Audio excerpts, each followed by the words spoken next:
Welcome to Tracy Tully Talks, sharing with you conversations relevant today, tomorrow, and in the future. Hi, Tracy here. Greetings from Australia, and thank you for joining us today for the first episode of Sins of the Father with author Carlton Sinn. Talented new science fiction author Carlton Sinn has created Sins of the Father, suspenseful, epic, and incredibly entertaining storytelling, and the first in Carlton's Dargathnon series.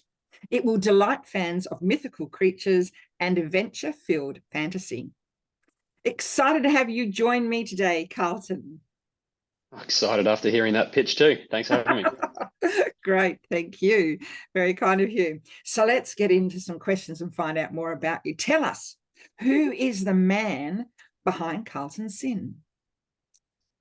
I guess the boy Carlton Sinn, just someone who grew up loving telling stories. I've always been a fan of, spinning stories as a kid, and I thought of myself as just a bit of a barefoot teller of tales. So the man Carlton Sinn is just a grown-up version of that same boy. That's interesting. A barefoot boy telling tales. I love that. Now, I understand that your three values are family, faith, and football. Tell me a little bit about that. Oh, yeah. So family was just one of those things that when growing up, my old man was pretty imperative in instilling this idea that you don't pick family; they're just sort of your best friends that are kind of there by default, I suppose. So grew up in a very, very close family. My brother is one of my best friends in the whole world. My sister is very similar to me and someone whom I enjoy spending time with, and that certainly shaped my outlook on life. Having that security, knowing that my family's always there, they've always got my back, and they're people that I can just sit and talk with for hours. It's been massive. Obviously, faith, kind of really just drawing from that sort of family side. And then football is I like playing sports, and I like almost the drama of sports and the storylines within sports. New players coming in, veteran players, sort of trying to achieve their ultimate glory, and what that means coming into the season. And that's certainly something that I've taken a lot of inspiration from in life. The competition, the intensity, the sort of mateship, the bond that you have when you go to play football.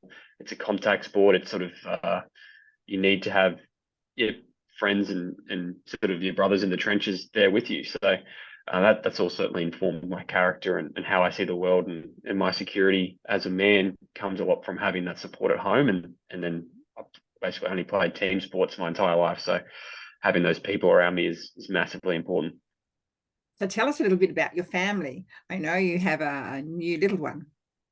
Yeah, so it's pretty exciting to come full circle. I often, when I refer to sort of my dad, I still think of myself as a sort of as a boy in that sort of the child to parent relationship. But now it's pretty cool to experience the reverse, where I'm the dad. So it's pretty cool to see the little fella growing. He's sort of walking and crawling and dribbling all over me every day, and he's excited. He's got some personality. He's about 10 months old, so super exciting, very, very rewarding. And something I encourage everybody to do is to have a family. It's pretty fantastic. So very, very hard to have a bad day when you have a family at home waiting to see you.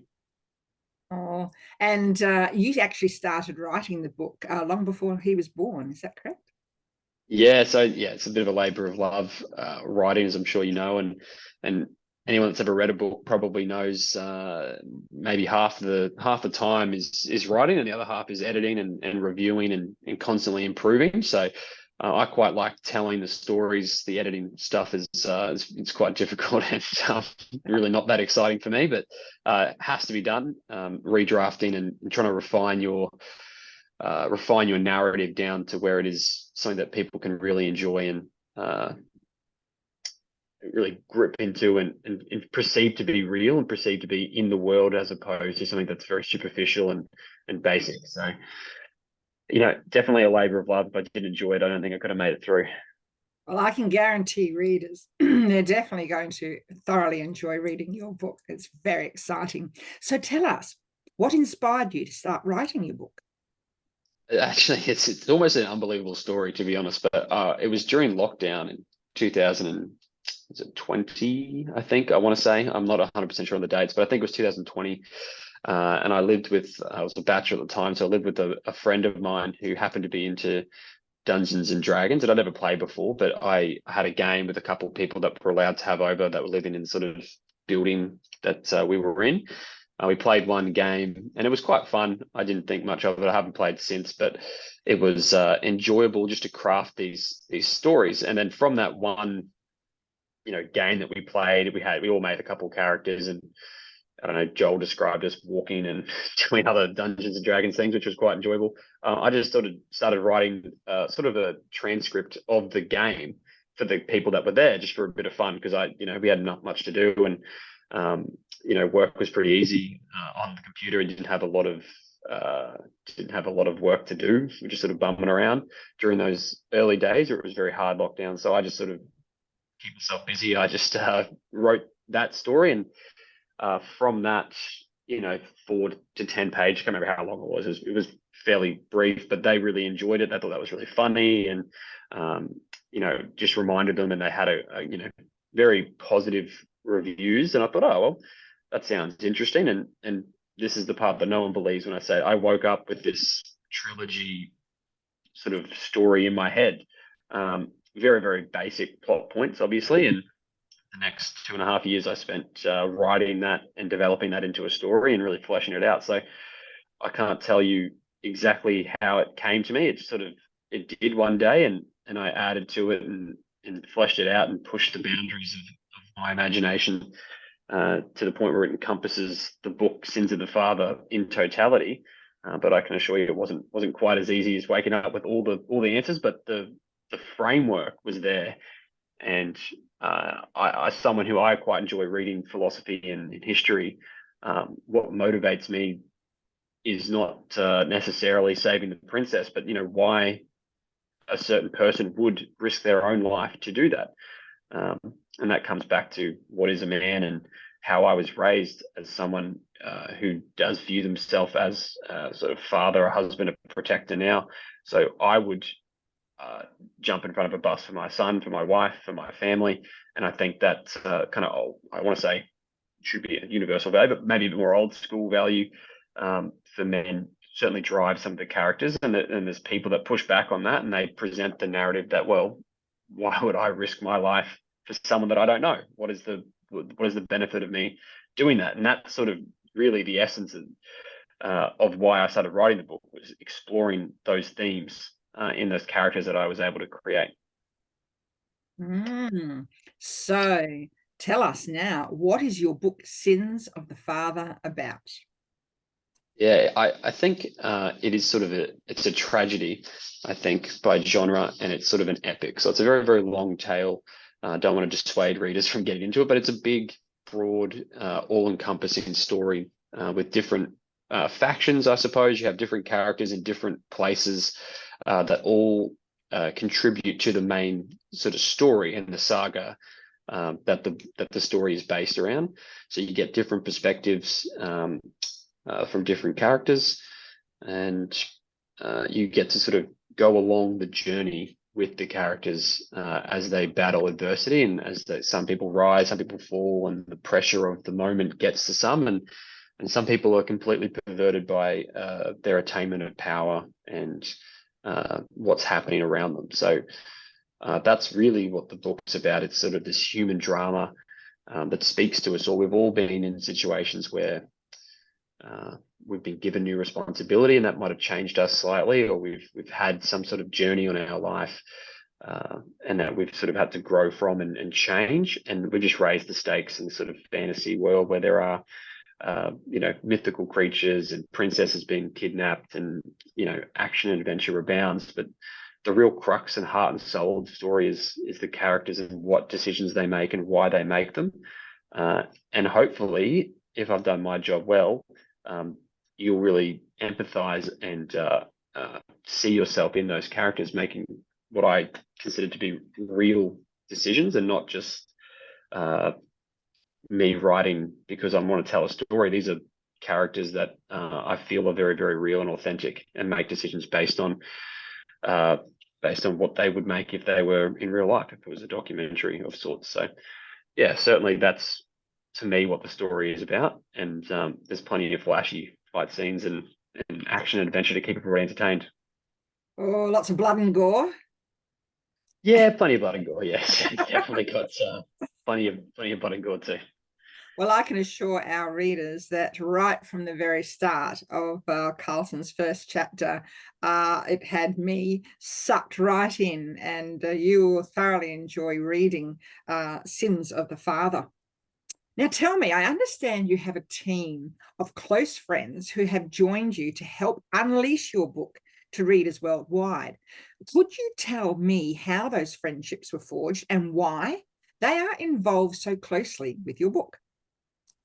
Yeah, of course. I mean, sort of again coming back to my own character, friendship is one of my most treasured possessions. Is to have great friends around me, and being able to share my story with them and have them help flesh things out, build upon characters is awesome. Most of my close friends are actually characters in the book in some capacity or another. Most of them won't mind me saying is kind of just characters in sort of the more background role, but they get to be there nonetheless, and they help me forge forge the characters. I'm not a girl, obviously, so I've got a couple of female characters that I really wanted to bring to life in an authentic, real way. So it was difficult for me to do with my perspective as not a woman to do that. And I've got a lot of really great close friends that said, "Hey, look, we'd love to get in and talk to me about what you're trying to achieve in this scene, what you're trying to achieve in this chapter, and how I would react, because I would react differently in this situation than you would, because you're a guy who plays a bit of football. He's pretty happy to rough and tumble, and I'm a 5'3" woman who doesn't want to be involved in rough and tumble, and that kind of perceived violence that a lot of guys, violence, broadly speaking, is not something that a lot of guys are just naturally afraid of. They're very more than happy to have a bit of a wrestle or to have a tackle on the football field. So that was really interesting. That was really cool. And without those people, I wouldn't have been able to bring the characters to life the way that I have. I suppose on the writing side, they certainly helped shape some characters, certainly helped add perspective. And then on the back end with the constant drafting and editing and then sort of helping to market the book and tell me what would work and what's interesting to them, and that sort of helps cast a wider net as to what my audience could potentially be, who would find it interesting, and why they found it interesting. So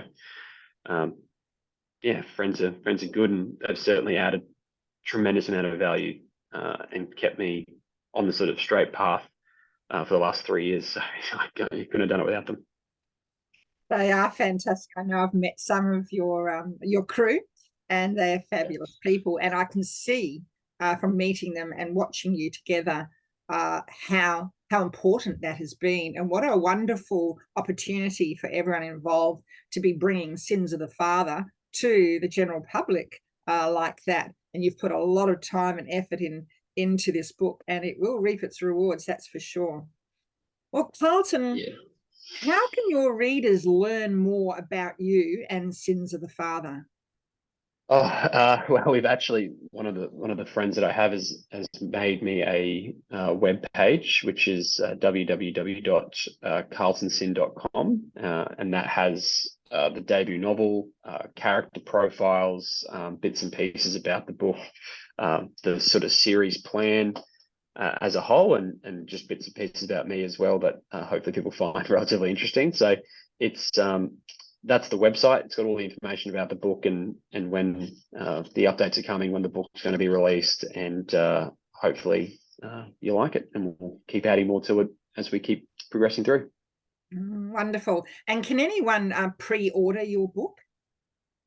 Yeah, pre-order is available very soon. So I've just actually spoken with one of my friends who's done a lot of the illustrations, a tremendous graphic sort of artist, and he's just put the book. He's put I can't remember what it's called, the fixing, I think it's called, of the book. So it sits in a normal, like a normal book size, as opposed to just being an A4 document on my sort of Word on the computer. So he's just about finished that. Once that's sort of wrapped up and the editing gets the tick tick of approval, we should be ready to do some pre-ordering very, very soon. Oh, exciting. So that's called formatting. So for our readers, this is really exciting, following Carlton in his progress as he goes from, brand new author, building and creating his book with his team, to preparing to publishing, and then very, very soon it will be out there in the big world and launch for fans. So readers will be really interested to hear that, because not many readers would actually hear an author talking about what's happening in the background.